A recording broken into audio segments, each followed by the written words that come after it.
President Trump is waking up to fresh signs that his strike against Syria is not stopping the regime there from carrying out even more attacks against its own people. Yeah, look at this new video. This is the same airbase that was hit by 59 American Tomahawk missiles, now seemingly up and running with Syrian warplanes back in the air. In fact, there are reports of fresh airstrikes against the same town that was hit by chemical weapons.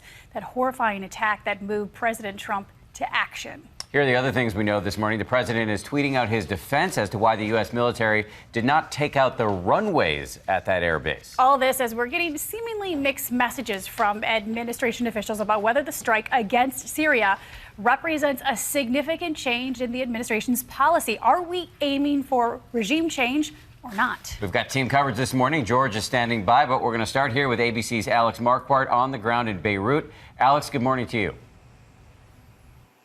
Good morning, Dan. Good morning, Paula. That's right. The Assad regime defiantly showing that it is business as usual in Syria, carrying out bombing runs, launching planes from that base that was struck. And just this morning, a new statement from President Bashar al-Assad saying the U.S. failed in achieving the goal behind this attack.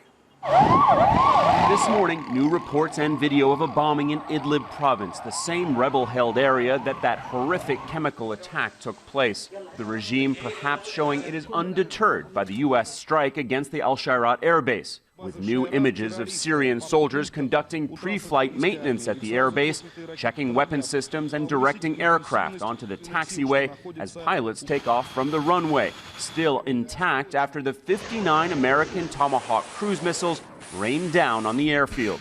Now, President Trump defending the targeted strike, tweeting, "The reason you generally don't hit runways," he wrote, "is that they are easy and inexpensive to quickly fix," and praising what he called the Syria attack. According to the Pentagon, it was from the Al-Shairat air base that a plane took off with the deadly nerve agent used in Tuesday's chemical attack that killed more than 80 people in Khan Sheikhoun. Perhaps no image fueling global sadness and outrage after the chemical attack than this one of Abdul Hamid Yusuf holding his two lifeless 9-month-old twins, Ahmed and Aya. An emotional Yusuf told ABC News he went house to house trying to rescue neighbors and family, but then passed out. "I took too long," he said. "I rescued everyone else, but I couldn't rescue you."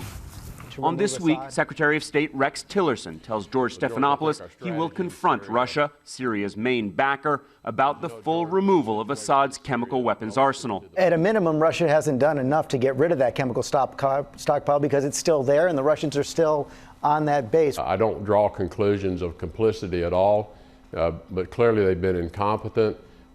And perhaps they've just simply been outmaneuvered by the Syrians. This as the Trump administration seemingly does an about-face, now calling for President Assad's removal. Regime change is something that we think is going to happen. Ambassador Nikki Haley asked if the president would order more strikes. He won't stop here. If he needs to do more, he will do more. So the line seems to be back at conventional bombing is tolerable, but chemical weapons are not. Whether this will be a so-called red line for the Trump administration remains to be seen. They are keeping their options open. Dan? A huge question. Alex Marquardt on the ground for us. Thank you.